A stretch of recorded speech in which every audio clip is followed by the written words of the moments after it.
Good morning, and thank you for joining us for All Things Heart. I'm Alexis Del Cid. We are working hard to bring you some pretty incredible shows this coming fall. Until then, we'll be sharing some encore presentations of our favorite episodes every Thursday morning at 10 a.m. all summer long. So sit back and enjoy this best of All Things Heart. From the University of Kansas Health System. I am amazed. The team here is great. I came on a Tuesday, and then by Saturday, I had a heart in me. I have never seen a group of people work together so good as this team of heart specialists. I mean, it's just unreal. Stand by to set up show. And the Dolph C. Simons Jr. Family Broadcast Studio. Roll. Always makes you feel like you're the most important patient on the planet. I felt heard, and that was really big. This is All Things Heart. Good morning. It's Thursday, May 26th. I'm Alexis Del Cid. Welcome to All Things Heart. Here's what we're talking about today. Did you know only 1 out of every 10 young people who has a heart attack survives? You're about to hear from a Kansas City teen who survived after collapsing on the baseball mound. What you need to know as your kids start their summer activities. Also, we know Kansas Cityans have huge hearts, and your generosity is making such a huge difference for patients here at the health system. The local events that support our heart patients.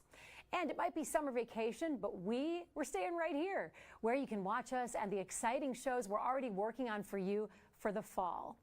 And as always, if you have a question or a comment, you can share those on our Facebook, our YouTube, or email us at allthingsheart@kumc.edu. And now to our show. It begins with a frightening event, and thank goodness this has a happy ending, but if it weren't for the careful planning ahead of time, this would be a very different story. Take a look. Just an ordinary high school baseball game on an ordinary Monday afternoon in May. And if you were in the stands watching and turned your eyes away from the boy on the pitcher's mound for just a moment, you would have missed it. This is when Brennan Connell's life nearly ends. It's the only piece of video, and it cuts off right here just before Brennan goes limp, collapsing to the ground. For his mom and dad, seeing it once in person was enough. They never want to see it again. Really, only 1 in 10 kids who suffer a sudden cardiac arrest survive. And Brennan Connell is that one, because when he doesn't get up right away and dust himself off, as his teammates drop to their knees and start praying, what many of them don't know is there are people nearby who know exactly what to do with the equipment placed exactly where it needs to be to save his life. Whew. We are so excited to welcome Brennan Connell and his dad, Brian, who joined us virtually this morning. And we also have pediatric cardiologist Dr. Ken Gertz and medical director of youth sports medicine at the University of Kansas Health System, Dr. David Smith. I want to start with Brennan. Brennan, first of all, you look great. You look different without all that hair. How are you doing, and what year are you in college now? I'm doing pretty good since everything's happened. I just completed my freshman year at Jorge State University. And do you still play baseball? Yes, ma'am, I do. That's awesome. So now you're a college athlete, and how are you feeling these days? What's it like when you see that video? It brings back a lot of memories, obviously, but since then I've been trying to move forward and just try and get better physically and mentally, and just try and get back to my peak at my physical strength. So I want to get to Dad because, gosh, it must be nauseating every time you see that video or remember that day. What goes through your mind now? Well, I'll be honest, I did tear up looking at it. It's still emotional, but also really, really grateful, right? We're blessed and happy to be here 3 years later, almost 3 years and 2 weeks. So we're just really grateful that a lot of things happened in the right order at the right time for our miracle. What exactly happened to Brennan's heart in that moment? So he had a cardiac arrest, which is, in layman's terms, is the body flipped off the electrical switch. All electricity stopped. And just like when you walk in a room, you turn off the light or turn on the light, it either is on or it's off. And when it's off, his body just collapsed. And He went into that cardiac arrest held him down for several minutes while people in the stands ran to his aid. And we're going to get to that part in a minute. I want to bring in our experts here to talk about the things that happened and the things that led up to this safety-wise. Brennan collapsed at Blue Valley Southwest High School, which is one of the health system's partner schools. So my first question is, Dr. Smith, what does it mean to be a partner school with the University of Kansas Health System? We have a comprehensive youth sports medicine program, and we have 13 high schools, 14 middle schools, where we send certified athletic trainers. They cover training rooms, practices, and events like this one. We have a handful of actually PRN athletic trainers that can fill in if we have one that's absent. But in this case, the game was at Blue Valley Southwest, and Brennan was playing for Olathe West. So our certified athletic trainer, Chris Posky, was the one you saw in the video. It was there. Actually, if you see, the clouds were in the sky, so he was also monitoring weather. Right. They multitask. These trainers are monitoring weather, they're monitoring practice, they're monitoring every play. And that's what we'll get to with that emergency action plan. So this partnership is tremendous. The schools play a significant role also. The athletic directors, the coaches, the school nurses, we all work together to make sure that we are ready. Hopefully never have to have an event like this, but thank God we were ready to help Brennan. That's the reason Brennan's alive. Absolutely. Dr. Gertz, you're a pediatric cardiologist. How common is what happened to Brennan? These are not very common events. It's difficult to estimate the frequency because there's not a national data reporting, but various entities have tried to collect data. So it's a challenge to prepare for a rare event, both in training, equipment, and action. Estimates can be as low as 1 in 100,000 athletic participants to somewhat higher rates of participation. But again, it's a difficult thing to have exact numbers on it. There are some estimates of the number of sudden unexpected death amongst athletic participants that range from as low as 10 to 20 per year to over 100 per year. When it comes to the system that you had in place, Dr. Smith, I know a big part of your passion and your career is helping to implement these emergency action plans at various schools. So what in this plan helped make sure that time was on their side and that Brennan had a fighting chance? Well, it's interesting because we call it the EAP, the Emergency Action Plan. We have that in place at every single school that we work with. This one is interesting because the first base coach who was coaching for Blue Valley Southwest was actually an EMT. So he was right there. So that was lucky. Yeah, right? Yeah, lucky or God ordained. I mean, it's pretty amazing. Up in the stands was a retired ER doc. I understand there was a nurse practitioner in the stands. Wow. And then our certified athletic trainer. That emergency action plan is practiced 3 times a year. We do a fall, winter, and spring practice. We literally go through scenarios like this with our athletic trainers so that we know it's seamless. We always find possibilities that could happen. We fix those. It's in writing. It's actually, we now have partnered with Johnson County EMS, so they have these same EAPs accessible so that when we call 911, they see it's at Blue Valley Southwest, they can look up which gate to come in with their ambulance and ready to get them out. I understand that the coach for Olathe West actually used to be at Blue Valley Southwest and came to Chris, who said, I know the EAP, let's get the AED. The AED was right there. I mean, everything happened like it was supposed to, and Brennan is the benefactor of that. And the EAD was close by because that's part of the plan, is you can't have that on another field in another building. Absolutely. Even 100 yards away. Was it on a golf cart? It was on the golf cart, yeah. We have them in multiple situations or places. It's interesting, over my career, twice, I remember one, this is way back at a high school that I was not part of, had it up in the concession stand area, so someone had to run up there and then bring it down to the field. We had a school once that I had heard about, had it locked in the maintenance facility with the lawnmowers and things, and the only one that had the key was the maintenance person.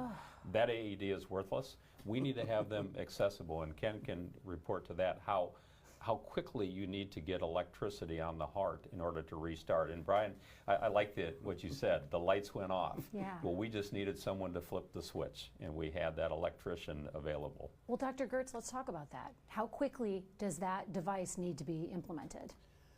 The goals are to get an AED attached and go through the sequencing of activating it, getting the information back from it within 90 seconds or so. 90 seconds? The first thing is for individuals to provide high quality CPR, chest compressions.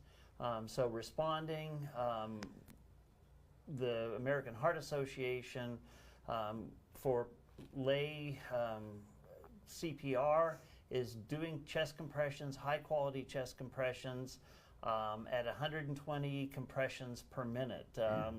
There are different tunes that they suggest thinking about staying alive, right. That rhythm, which is a beat of about 120. If you go back to doing disco rhythm, you've got what you need to do.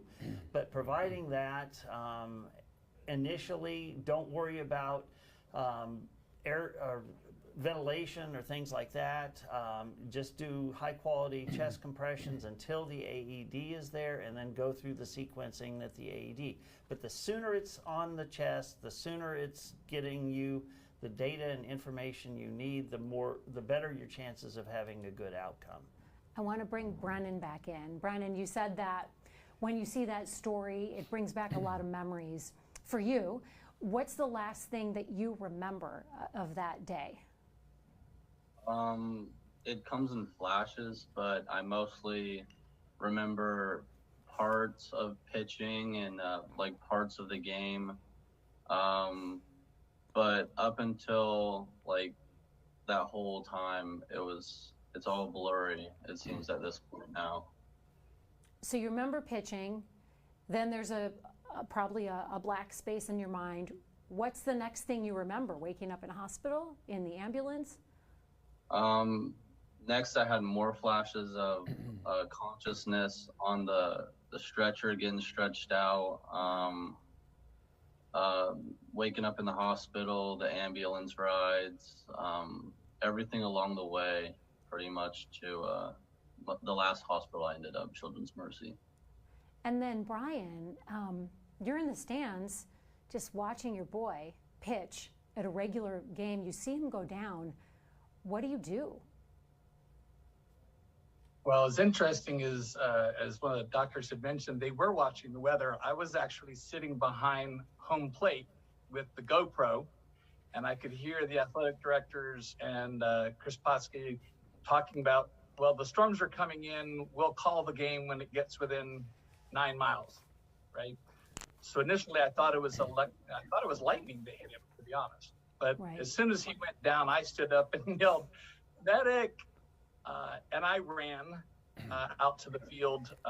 But we did have several hundred people in the stands. So we had the trainer, Chris, head out that way, nurses, doctors. But my first instinct was that wasn't normal. Right. And he was probably pitching as well as anyone had pitched all season. The kids were playing great ball. So something was wrong, and I knew it. I just didn't know what. Right. So I ran out to the mound immediately to be with him.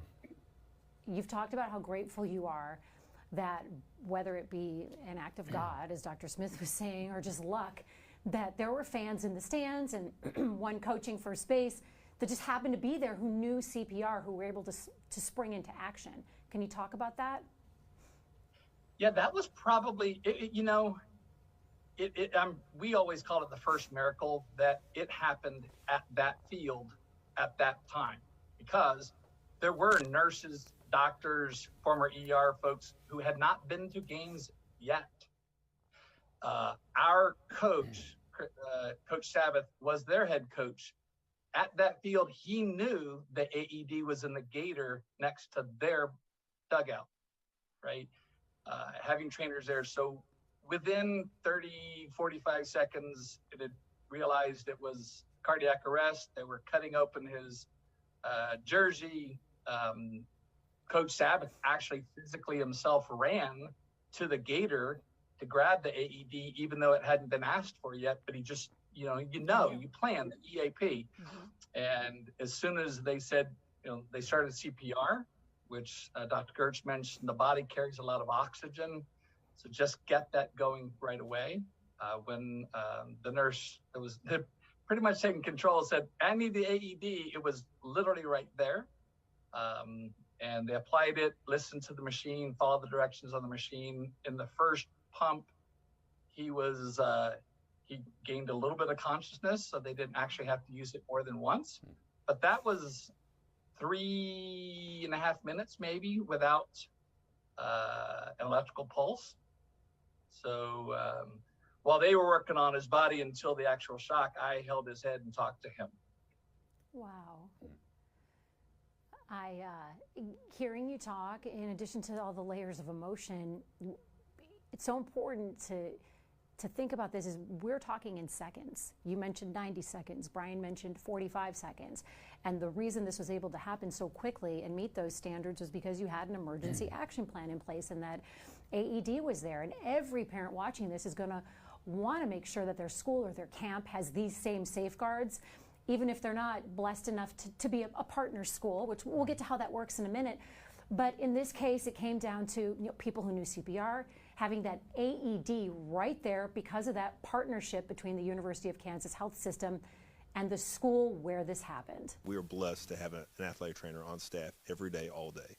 So we had set plans in place for years that we'd have an AED close.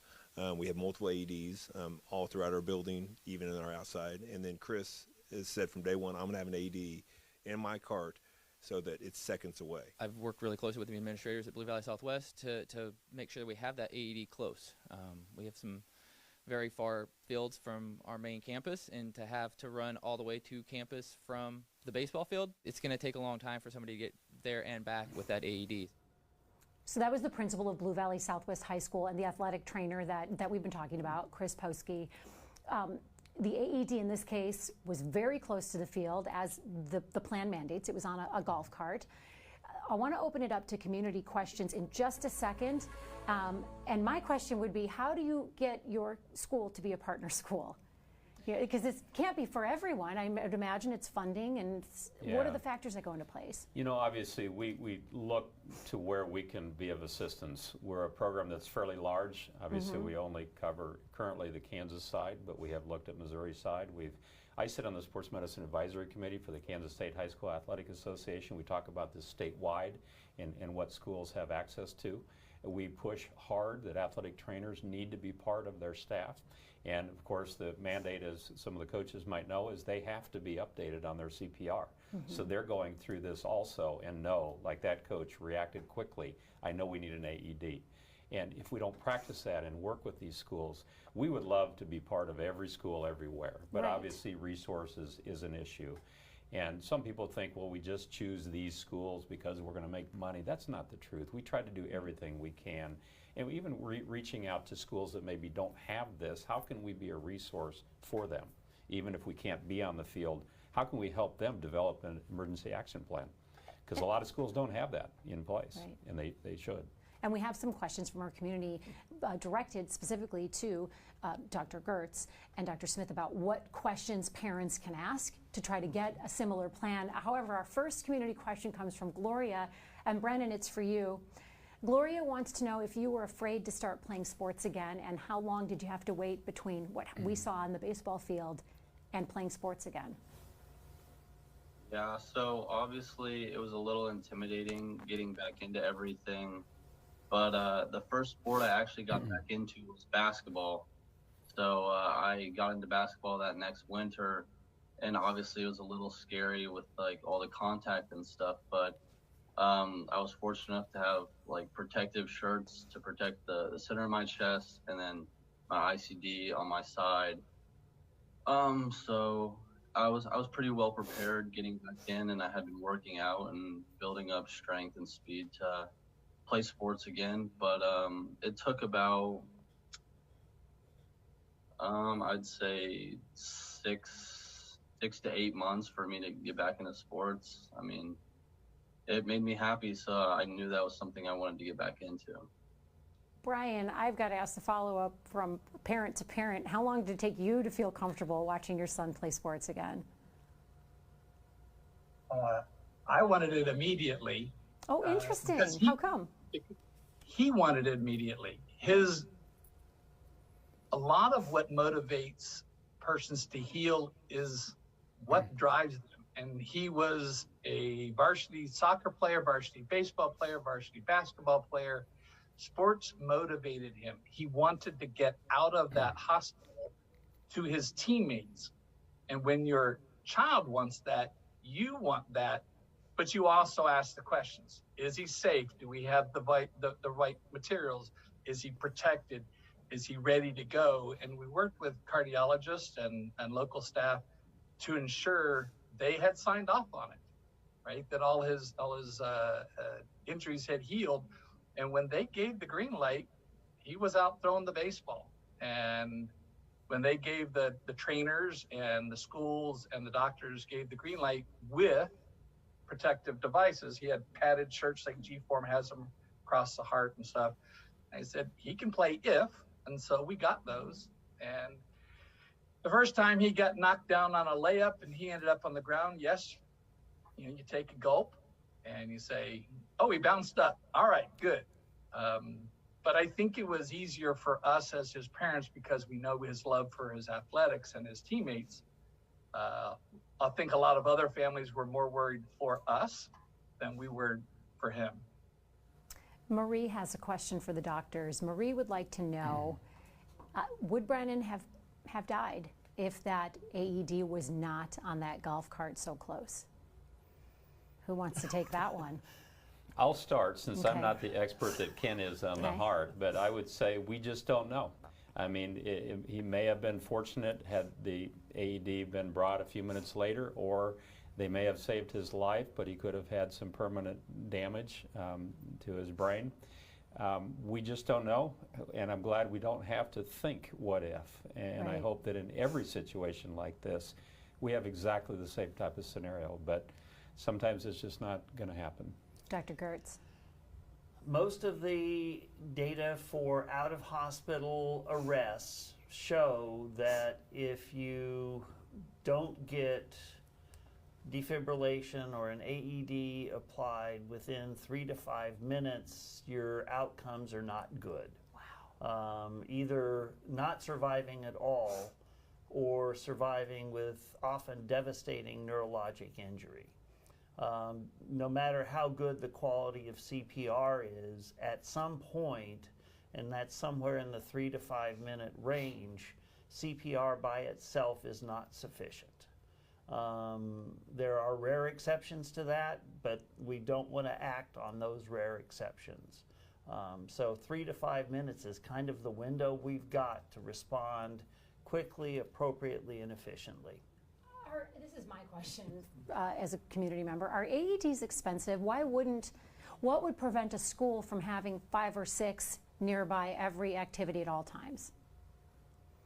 They vary in price, I know, depending on, are we talking $50,000 or $1,000? Like, when I priced them out, I'll tell Alexis, I considered getting one because I do a lot of boating with my family, and we had some older folks coming down with us, and I thought maybe I need an AED right there because the access to them from the water is, take us 20 minutes.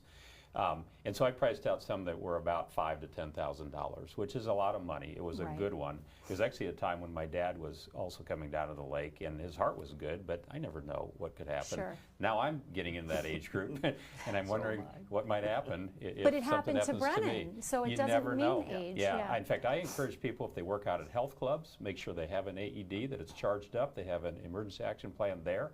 Our church has one. And it's important in churches and schools and health clubs and malls and stores and wherever people exist. We need them out there. Yes. I have a good question from Amanda. I think this would be a question a lot of people have, and it's for Brennan again. Amanda would like to know, Brennan, if you remember feeling like anything was wrong during the day before you had a heart attack. Do you have any memory of not feeling right? No, I was pretty much 100%. It was so weird because it came out of nowhere. I've told all the doctors that I felt exactly like myself, and nothing felt different to me. Jenny has a question, and I would think this would probably, well, I can ask either one of the doctors this. It's an interesting question. She wrote, not sure if you can answer this, but I wonder how many camps coaches get proper training on heat stroke. My husband was trained to be an athletic trainer, and he says one of the main issues is that his training said a rectal temp is the only way to get an accurate temperature, which obviously would be hard and strange and awkward to get from a child when you're, but how do you do that? Are there other, she would like to know, more accurate or as accurate methods of getting a true core temp? Interesting you should ask that, because we have worked on that for the last few years, and every single one of our partner schools, those athletic trainers do have a core rectal thermometer. And they're trained, and we don't practice on one another. We actually have a model that's it's a fake model, a mannequin, that we train, and we train on getting them in cold immersion, whether that be a cold tank or what we call the taco method, where they put ice in a big tarp and they roll them up in that and cool them down. You just have to have a core temperature in order to determine what happens next. We say cool first, transport next. If they transport to the ER, you've wasted time with that type of heat stroke. So I know that raised some angst. Parents were thinking, you're going to do what? I said, save your son or daughter's life. That's why we're doing this. However it takes. Yeah, it's just like the AED. You know, if Brennan cared about splitting his nice jersey and getting to the chest, then he wouldn't be here. I had it happen on a plane with someone who went down, and they started chopping his polo shirt, and he fortunately was alert and said, hey, quit doing that, that's an expensive shirt. But he looked like he was going into some kind of arrhythmia. You're going to lose your shirt, but we might save your life. So the core temperature is very important. Jenny, thank you for that question. It gives me a chance to get back on my soapbox, because we're coming up to heat time. And Ken, you can talk about the heat that we're going to be experiencing here in the heart. Before I want to get to Dr. Were you the doctor on the plane where you stand up and you're like, I'm a doctor? You know, no, I never do that. I put the magazine over my face hoping that they get someone else. No, it was interesting. We're going to a sports med conference, so we had a neurosurgeon, 2 sports med docs, a pediatrician, and an anesthesiologist, and an ER doc. It was really interesting to see the personalities of the different physicians, because the ER doc wanted everything split, everything, get an IV, all this. The sports med docs were thinking, well, you know, we're prepared on the field to handle this. The neurosurgeon was at the head, ironically, where they usually should stay, and he goes, aren't we supposed to do something with giving them an aspirin? Oh. Good point. So again, it was just kind of a comical story of being prepared no matter where you are. And yes, we have an AED on the plane. It's available. I want to be on that plane with whoever was on that plane at all times, no matter where I'm going. Dr. Gertz, you were going to talk about as well core temperature and things of that nature for the heart as well. So a number of years ago, I am the chief medical officer for the National Boy Scout High Adventure Backpacking Facility in New Mexico, which is a summer-based activity for the most part. And we do deal with both hypothermia and heat stroke issues.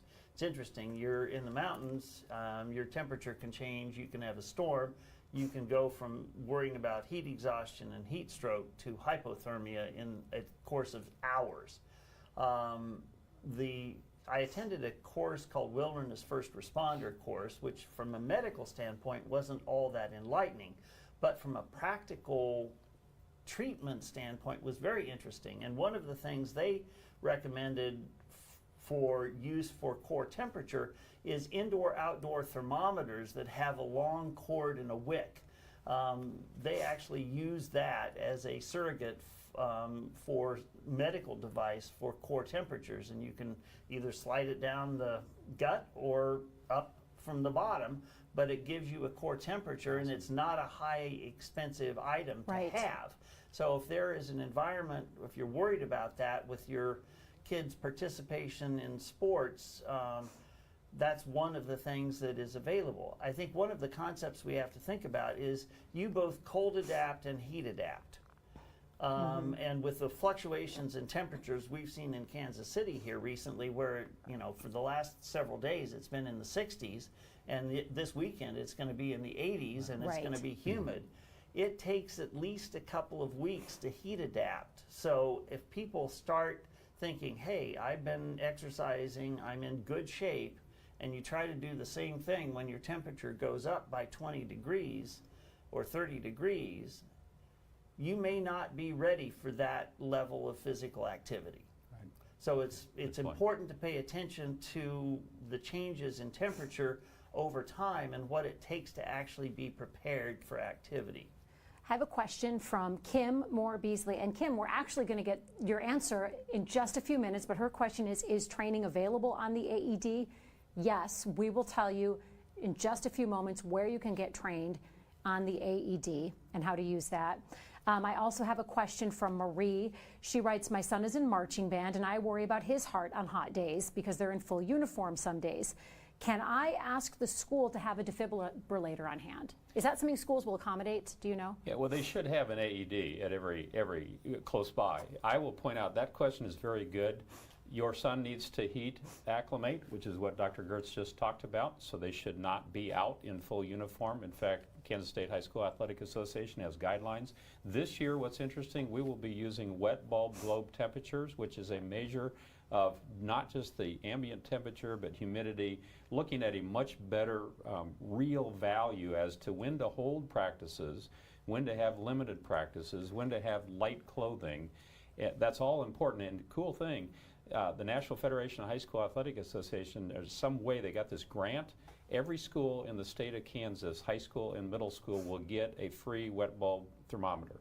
Nice. So there was no excuse for not using that. We still have a guideline, but it's going to be a lot better than looking at temperature and heat index and some of the things that we've used over the years. So prevention is absolutely essential. And then obviously an AED, there's just no excuse not to have an AED. But I'd be more concerned about the heat problems than actually the heart, which can be affected by the heat. But it's the heat that there should be no heat illness, in my opinion. Nothing. With none. No matter how hot it gets. And we can prepare to handle it if it does happen. Allison has a question for Brian and Brennan. Was there something genetic that caused Brennan's heart attack? Did you figure out what caused his heart to stop that day? No. It was more than a year. We did cardiac pulls. They did a week after being in the hospital, they did a biopsy of the heart, histories. We've not been able to find any genetic combination. I will tell you that one of the things we were ignorant about is that there are all the local school districts in the greater Kansas City area. Most of them are partnered with companies that do preventative. They are cardiac heart screenings. Okay. From Blue Valley, Olathe, Lee Summit. They're all partnered with companies. That's the first thing is, if you're at all concerned between the age of 8 and 22, kids should get screened, and they were easy and affordable, and they don't hurt, and there's no shots. We had not paid attention to that, and if there was something, we didn't know to catch it. And now we know. I will tell you that they've yet to define what caused the cardiac arrest. However, a week and a half later, when we were still in the hospital, was having some arrhythmias that were keeping him from getting rest, regardless of the medications. They did go in with multiple cardiac teams, stopped his heart, ran electrophysiology, which is basically testing it, and did find what they said was going to kill him one day was an aberrant electrical signal where the atrial and the ventricle were, and they did what they basically cauterized that or cut that. That night he slept through the night, and he was home from the hospital 3 days later. So cardiac and pediatric heart issues the American Heart Association says 1 in 400 kids have something they don't even know. And as parents, we accept that our ignorance of not knowing or not even checking because of regular sports physical isn't going to catch most of those. And so that's our advocacy, is that, yes, after the fact, we're so blessed that people were there to save his life and have an AED, but there is so much that can be done beforehand, noticing the temperatures. But cardiac arrest is, the American Heart Association says over 300,000 out-of-hospital deaths per year. It's not uncommon, but there are a lot of causes.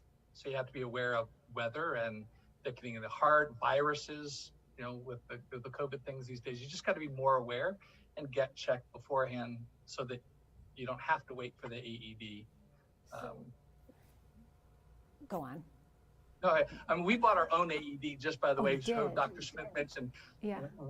I work now with my wife works for not-for-profits. We raise money for AEDs for schools and camps. And if your kids are going to summer camps, they absolutely need to know that there's an AED where and when and how far. And if it's on the water, they should have one at the camp. We're donating this week for a couple AEDs. But I bought my own AED because I can tell you that school, Blue Valley, had they not had the AED right there, it probably was the difference in life and death. I'll say it and I'll own it. That's a third of a mile run from that field to the building and more back. That's too much time. And that proximity to where the athletes are when they're on the fields or at practices or in the summertime, in their summer camps or at the campgrounds, those really, really, really matter, that proximity. So that's all I just want to kind of make sure I push that for everyone to hear, that they should be looking for, and where is the AED and what are their plans? What's their emergency action plan? I'm glad you are stressing that. You brought up a couple points in addition that we are getting a lot of viewer questions about, and similar question is, Dr. Gertz and Dr. Smith, most parents don't have their child seeing an individual cardiologist. So what are these scans and tests we're supposed to be asking for to see if our children are the 1 out of 400 that have a predisposed heart problem? What do I ask our general doctor for? What kind of test? Go for it, Ken.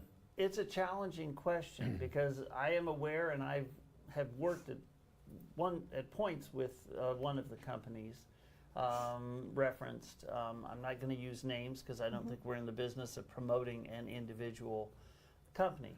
The data behind organized screening programs is limited, particularly in the United States. We've got such a heterogeneous population that it is difficult to show that widespread screening has had a reduction in sudden unexpected death amongst athletes. Now, there are countries such as Italy with universal health care and with a more homogeneous population or uniform population genetically that has shown benefits, particularly with EKG screening for certain conditions that tend to run within those populations. Some of the programs will do a very limited echocardiogram views, 4 views. Others have a bit more extensive views of the heart by echocardiography, looking for conditions called hypertrophic cardiomyopathy, excessive thickening of the heart muscle, or dilated cardiomyopathy, a heart that's too big and not pumping effectively. EKG screening for certain conditions. The challenge with EKG screening is that there are EKG changes in athletes, and if you're not trained to look at EKGs carefully, you may not know the difference between what should be appropriate for an athlete and what may be concerning. So there are challenges with those screening programs in terms of who's doing it, the accuracy, and then who's reading it. I think they're out there. The cost varies. The unfortunate thing is right now those don't necessarily penetrate certain communities as well. Again, I'd say most of the data has not yet said this is life-saving in terms of overall data, but I think, if someone wants to do it, just be aware that it may or may not provide all of the protection you're looking for if you choose to do it. And my comment on that is, as a primary care sports medicine physician, if you choose to go through with that, which is fine, remember, if you come out the other end and they say everything looks good, doesn't guarantee that your heart's good. So that if you were to have any type of symptom, you get a little more dizzy than normal when you're working out, a little more shorter breath than your teammates, something's not feeling the same. Or if you have a viral illness, and I'm not going to just pick on COVID, I'm talking about any illness, you make sure that you fully recover and slowly ramp back up into your sport, just like probably Brennan had to do, because the tests are not perfect at all. So do not hesitate to bring that to the attention of your coach, your athletic trainer, your parents, your physician. If your physician says we need to see an expert like Dr. Gertz, then we go for it. So the tests are good, but not perfect. One more question. Actually, I have two more. First one, you mentioned COVID. So I want to ask this. Are you worried about seeing more heart problems in young people as more kids are post-COVID and going back to their sports and their camps? Dr. Gertz, I'll start with you. The answer is yes, but we don't know how much more worried we should be.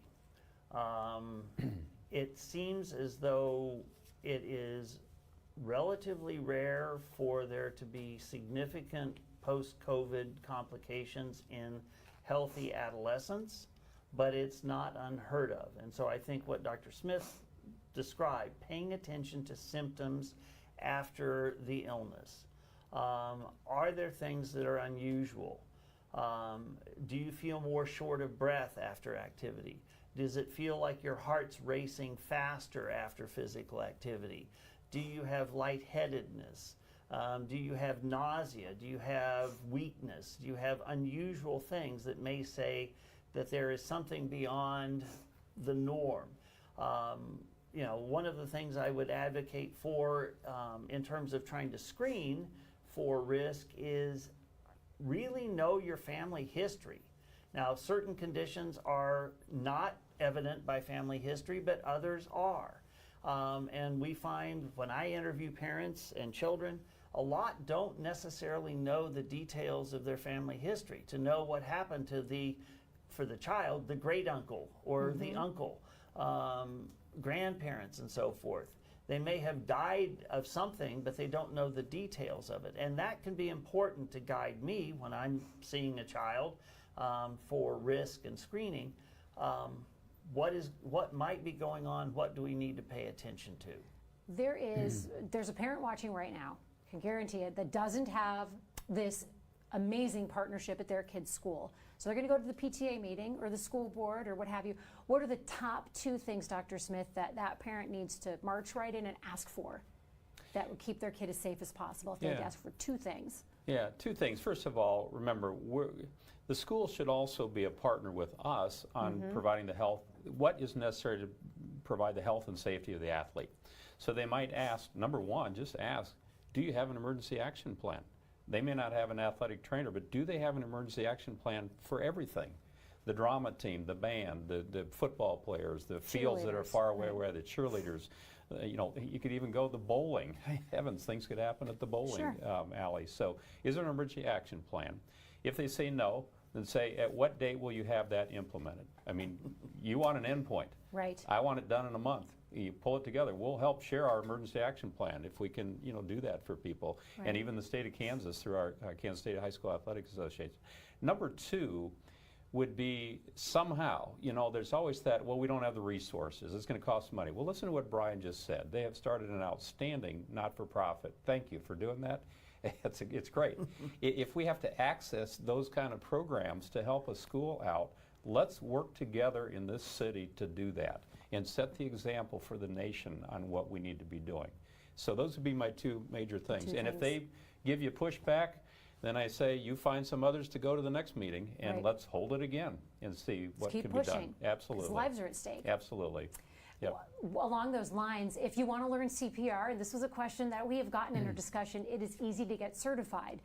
Go to the American Red Cross website, put in your zip code. You will find a list of classes that are closest to wherever you are, whether it's in person or online. You can even take a class to get your AED certification, because the American Red Cross believes that every person should be within 4 minutes of an AED, along with someone trained to use it. Our experts would say they need to be within arm's length of an AED at any moment.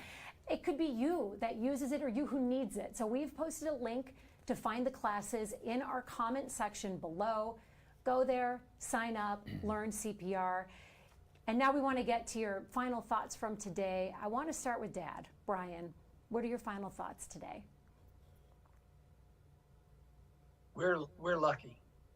We're blessed. I am connected now to hundreds of families across the country that their child didn't survive it. There weren't bystanders willing to take action or how, and they're afraid and they didn't have AEDs. So my final thought is step up, right? If all you do, as Dr. Gertz said, if all you do is hands-only CPR for a handful of minutes, those handful of minutes can save your brother's, son, mother's, uncle's, friend's life. But also, like Dr. Smith said, be persistent and advocate. Where's your action plan? When are you going to have it? An AED. But I can say that it takes everybody asking to save lives. And so I'm grateful that we were where we were at Blue Valley Southwest, that KU had a plan, that Chris Potsky had his device where he was supposed to, that we had a coach that had coached there. Every day we're reminded, because right now we're getting those reminders on Facebook of what we posted 3 years ago. And every day we're reminded how grateful we are to be in an area in a country where people care, and that most of the schools have AEDs. So I'm glad my son is alive to thrive. At the end of the day, we need to work to keep everybody alive, and then they have choices. So that's my final 2 cents. And Brennan, what about you?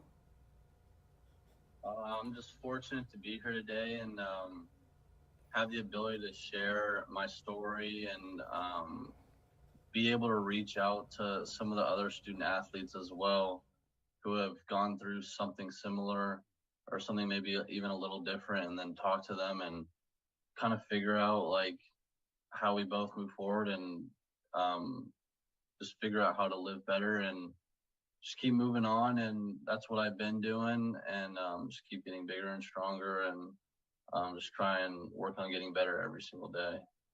It's so great to have you here sitting next to your dad with this resolution. I'm just so happy to see you both smiling and sitting side by side sharing your story. It's really remarkable. And Dr. Smith, I want to turn it to you because it must feel so surreal and fulfilling to see that a kid is alive because of a plan that you were part of implementing. Yeah, and I will not take that. I'm not a prideful person. I'm proud of the program. I'm humbled by the opportunity to be a part of KU Health System Sports Medicine. And Brennan, thank you for joining us. And Brian, you guys are a testimony to what people need to do when they're grateful, and that is give back. And you're giving back, and thank you for that. Appreciate it. Dr. Gertz, it must feel pretty cool to have all this support for a profession that you've dedicated your life to, which is pediatric cardiology. It is. The one thing I would add to what's been commented on in terms of not only having the equipment and the plans, but then once you've got it, practice is important. Rehearsing the events and continuing to do that. We know that the quality of CPR drops off when you don't practice it. We know that the facility of using an AED isn't great unless you practice using it. So not only having the plan, having the equipment, but having routine rehearsals so that when you act, when you have to act, when it's real, you do so smoothly, efficiently. We see that all the time in rehearsing CPR within a hospital. It's even more important to rehearse it when you're out of a hospital and you don't have all the resources. Case in point, Brennan's point. Everybody knew what to do, and they knew to do it quickly. I want to also get to our favorite part of the show. We love this. Besides interviewing life-saving doctors and people who are alive because of them, this part of the show is called Behind the Mask. It's where we get to know the personal sides of our beloved doctors and healthcare providers, what makes them tick outside of the hospital walls. So I want to start with Dr. Smith. It is sports, sports, and more sports. He bikes, he boats, he snow skis. He loves to water ski. In fact, I hope we can show this amazing picture of him just simply cutting up the wake on his slalom. Look at you, Mr. Nautical. There you go. Hold on, gotta wait for the water skiing picture. It's so impressive. You ski like my cousin Jimmy. Look at that wake. It's amazing. I'm humbled and I'm not prideful. Sorry for showing the pics. It's her deal. We love doing this. The doctors get so shy about showing their personal sides. Dr. Gertz, you love sports too, and you are also a man of culture. Okay, you're a diehard Sporting KC fan, so hold on, you brought a prop. I'm gonna give you this prop. There you go, you can go ahead and put that around. Let's see. He's a diehard Sporting KC fan. Go Sporting. Nice, nice. He also holds season tickets to the KC Symphony, and who's this? Hold on, we've got another picture to show you. That's Dr. Gertz and his beautiful wife, Sally. And there she is, Sally, hiking in one of your favorite places. Awesome. Now, Sally's a nurse practitioner who we adore here on All Things Heart. She's a lactation consultant and expert and pro. There's a fancy name for it, but it's escaping my name right now. So you and Sally are huge supporters as well of the Philmont Scout Ranch in New Mexico, where Dr. Gertz, you're the chief medical officer of the Scout Ranch. That is pretty cool. So you're continuing to give back, even when you're having fun and living your life. Thank you both for being here so much. Careful with those cuts. You could rupture an eardrum if you get too low, Mr. Show Off. No, thank you both so much. This has been such a fantastic show and a really great season 1 of All Things Heart. And we are busy preparing for season 2. So we want to give a huge thank you to our viewers and the whole community for all the support and the amazing questions and support we are seeing throughout the entire year, and all these events that everyone watching is supporting that ultimately benefit the cardiac patients here at the University of Kansas Health System, from the Parade of Hearts to Golfology for Cardiology. Here's the chair of cardiology, Dr. Mark Wiley, who says it is a true honor. You take a look at Kansas City, and it's just a giving community.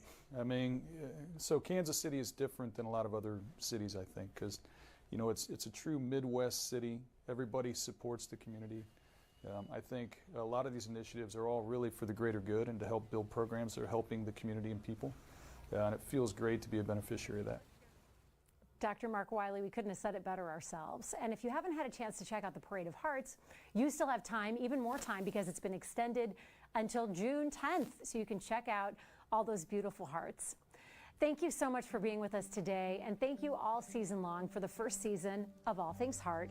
Remember, you can catch the best of All Things Heart by logging on to YouTube, Facebook, or Twitter every Thursday at 10 a.m. We want to leave you today with a look at some of the incredible shows we're working on for next season of All Things Heart. We will see you back here live September 8th.